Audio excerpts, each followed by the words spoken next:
trends that came out year over year, and also the way this has all changed. Last year we had about 1,000 responses, half of which were C-level executives.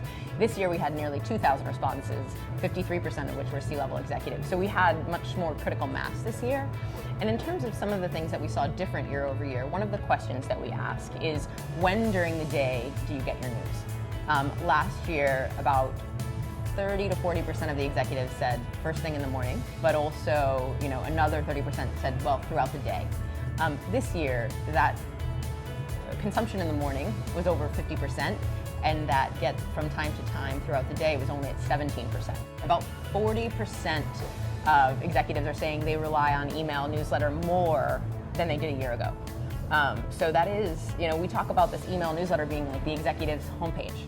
We asked respondents the question, what is the most important consideration that would lead you to engage in a piece of sponsor content? So the first were what format it's in. So we saw charts as number one, but the second was whether or not they trust that publication. So ultimately, what we really need to figure out together in this industry is how to connect supply and demand, right? And brands really need to understand that they do have that expertise that legitimizes and makes their content inherently valuable to that global executive.